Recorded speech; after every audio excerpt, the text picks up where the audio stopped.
আসসালামু আলাইকুম প্রিয় দর্শক, মেজবানি রান্নাঘরে স্বাগত জানিয়ে শুরু করছি আজকের রেসিপি। আজকে আমি তৈরি করব বিভিন্ন ধরনের সবজি দিয়ে নিরামিষ তরকারি রান্না। এইভাবে সবজি রান্না করতে পারলে ওই দিন আর মাছ মাংস কিছুই লাগবে না। ভিডিওটি ভালো লাগলে সাবস্ক্রাইব করে পাশে থাকা বেল আইকনটি চালু করে দিবেন, যাতে আমাদের পরবর্তী ভিডিও ছাড়ার সাথে সাথে আপনার নিকট পৌঁছায়। এখানে আমি কিছু সবজি নিয়ে নিয়েছি: গাজর, বাঁধাকপি, বেগুন, মূলা, টমেটো, ফুলকপি আর আলু। সবগুলো তরকারি পরিষ্কার পানি দিয়ে ধুয়ে নিয়েছি। এবার চুলাতে একটি পাত্র দিয়ে দিয়েছি 4 টেবিল চামচ তেল। এরপর দিয়ে দিয়েছি পেঁয়াজ কুচি। এবার পেঁয়াজটা নেড়েচেড়ে একটু ভেজে নিব। এবার এর মধ্যে দিয়ে দেব 2 টুকরা দারচিনি আর 3টা এলাচ। এবার দিয়ে দেব 1 চা চামচ পাঁচফোড়ন। পাঁচফোড়নটা দিয়ে একটু নেড়েচেড়ে ভেজে নিব মিনিটের মতো। এবার এর মধ্যে দিয়ে দেব 1.5 চা চামচ আদা বাটা, 1 চা চামচ জিরা বাটা, 1 চা চামচ রসুন বাটা। এবার সবগুলো নেড়েচেড়ে ভেজে নিচ্ছি। 2 মিনিট ভেজে নিয়েছি। এই 2 মিনিট ভেজে নেওয়ার পরে এর ভেতর থেকে সুন্দর একটি গন্ধ ছড়িয়েছে।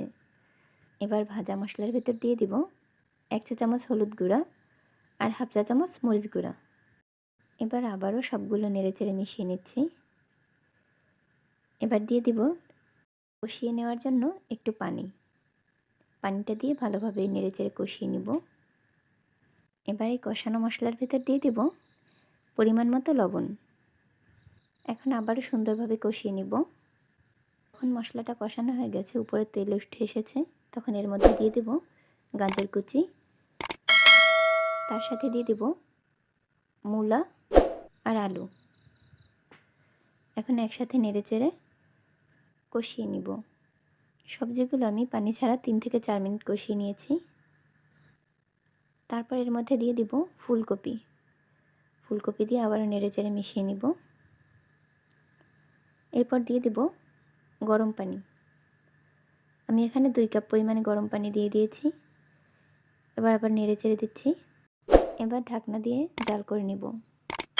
10 মিনিট ঢাকনা দিয়ে জাল করার পরে এবার ঢাকনা তুলে এর মধ্যে দিয়ে দেব কেটে রাখা বেগুন। বেগুন দিয়ে দেওয়া হয়ে গেলে এরপর দিয়ে দিব বাঁধাকপি। এবার সব তরকারিগুলো নেড়েচেড়ে একসাথে মিশিয়ে নিব। আবারও মিডিয়াম আঁচে জাল করে নেব 5 মিনিটের মতো। এবার এর মধ্যে দিয়ে দিব টমেটো কুচি। এই পর্যায়ে আমি এর ভেতর দিয়ে দেব 3টা কাঁচামরিচ। লাস্টে আমি কাঁচামরিচটা ব্যবহার করেছি যেন এর থেকে স্ট্রং ফ্লেভার আসে। এবার আবারও সবগুলো নেড়েচেড়ে দিচ্ছি।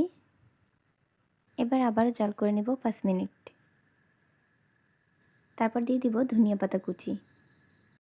এখন ধনিয়া পাতার সাথে তরকারিগুলো মিশিয়ে নিচ্ছি। ধনিয়া পাতা দেওয়ার পর আমি 2 মিনিট জাল করে নিয়েছি। সবজি রান্না করা হয়ে গেছে। এবার নামিয়ে নিচ্ছি।